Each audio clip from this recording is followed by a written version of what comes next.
Hello and welcome to another video review, and today I'm reviewing the first major title that's released in 2022, at least to me the first major title, and that is Horizon Forbidden West for the PlayStation 4 and PlayStation 5. Now, I played the game on the PS5. If you want to know more about tech specs and all that, I recommend going watching the Digital Foundry video. They do a really good job there. I played this game exclusively in performance mode for the 60 frame support, and that's kind of how I recommend anybody that has a PS5 play this game. I've seen conflicting reports of people saying, well, you should play in 30 because the visual quality is better. It does look a little bit better, but I can't sacrifice that frame rate. So, Horizon Forbidden West, let's talk a little bit about my history with this franchise. So, Horizon Zero Dawn was a game that I played about a month and a half before I started this YouTube channel when it came out back in 2017. It actually was a game that I was so excited about. It was one of the reasons why I created my YouTube channel, to do video reviews like this. So I was obviously very excited to play Horizon Forbidden West, and I have to say I'm mixed on the game, and the results of why that is might surprise you.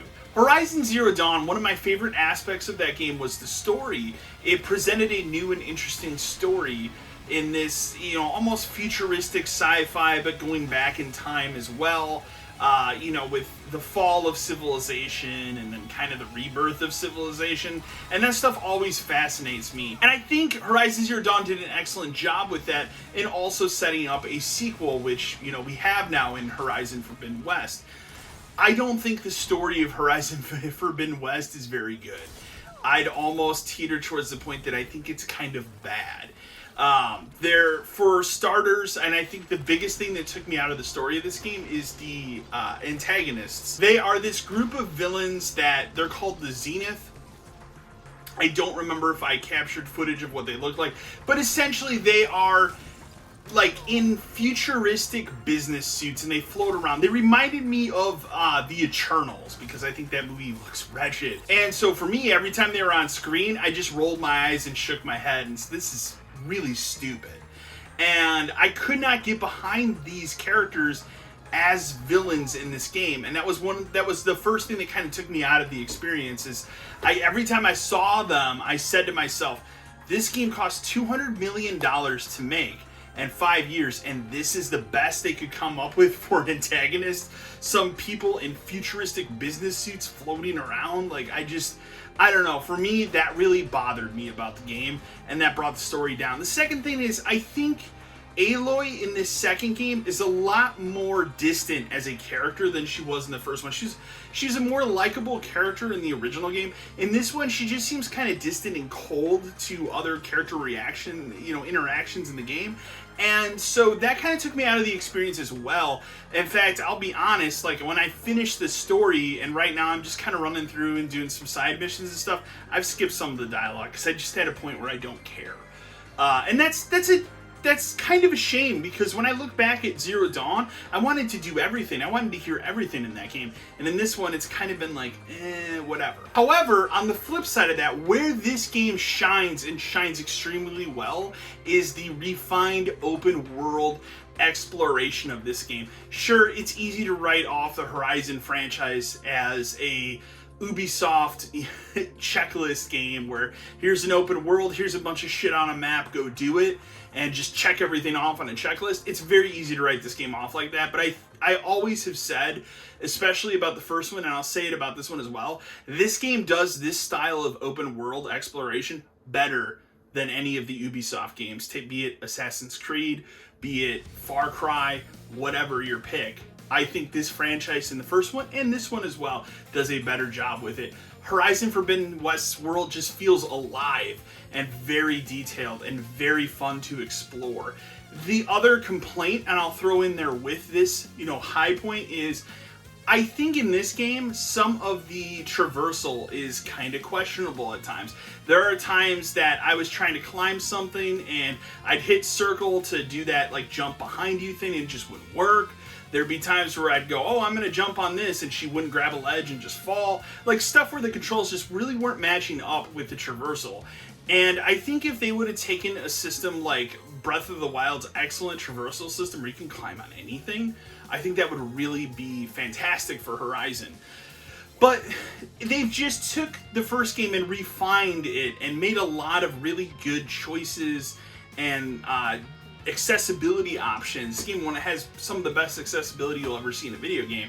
And so all of that is excellent. I still loved coming back and playing as Aloy again, and I look forward to seeing whatever the third game is. But if I'm being honest, this game was just kind of a, stumble, and then we keep going. And it has me kind of concerned about Sony's first-party games. Last of Us Part 2, as I've, famously said on this channel, I think was a terrible, terrible story. It was an unfortunate game that was incredibly well made with a bad story. I think the story of this game is not nearly as bad as that. That's not what I'm saying. But I think the story of this game also isn't great either. And that has me concerned for something like God of War 2, because now we're getting to this point in Sony world, I guess we'll call it, where we're starting to hit these big budget sequels, and I don't feel their stories are matching the original. God of War, 2018 was my game of the year in 2018, and I'm going to be kind of put down if the story of the next God of War isn't as good. So, and I don't know, the writing's on the wall there, so... That being said, is Horizon Forbidden West worth your time? Absolutely. If you have a PS5, this game's a no-brainer. In fact, I don't even know what you would be doing owning a PS5 and not playing this game. So maybe you're just a sports fan or something like that. But it's an excellent game. It's a decent follow-up to what came before it. Just go in knowing that the story's not going to be as good as the original, and that part of it is unfortunate. One of the few other things I'll say about it is I think the graphics obviously are phenomenal. It's one of the best looking PS5 games. The animation, facial animation especially, looks great. The only other thing I'll say, and I don't like to dive into technical stuff very often, but there were two parts of this game that I had some real technical issues with. There was one part where I was in the middle of this battle, underground in this cauldron area, and while I was doing this mission, for whatever reason, they sent in two of these sentinel enemies, or I think they're called sentinels or primes or something like that. They jumped in there, and the frame rate just tanked. It was like this hitchy garbage mess. And it was one of those well, this is a main story mission, I have to make it through so I can save my game. And I saved my game, I quit out of it, I restarted my PlayStation just, to be safe, and it was fine. I had it happen one other time with one of the tall necks. There's a tall neck that you have to jump on in the middle of a forest, and same thing happened there. It just tanked the frame rate for some reason. And once again, quitting out of the game and restarting it, perfectly fine. And I don't know what that was about, but there definitely was some technical issues here that I wonder if other people experienced like I did. So, but again, those two instances were very, very minor, and I don't think they should deter anyone from playing this game or anything like that. I just wanted to report on them because that was my experience. So, what am I going to give Horizon Forbidden West as a review score? I'm going to give it a B, which I know some people are going to be like, wow, that's kind of low. I really love the open world exploration. I really love that it's, more of the same, but at the same time, it is more of the same, and I think the story is worse than the original game, and that knocks it down a peg in my book. So that is my final score for Horizon Forbidden West. I'm looking forward to God of War later this year, some of the other big titles and whatnot, but this was the first major title of 2022, and I definitely think it's worth your time. Remember to like, share, and subscribe to the channel, and as always, until next time.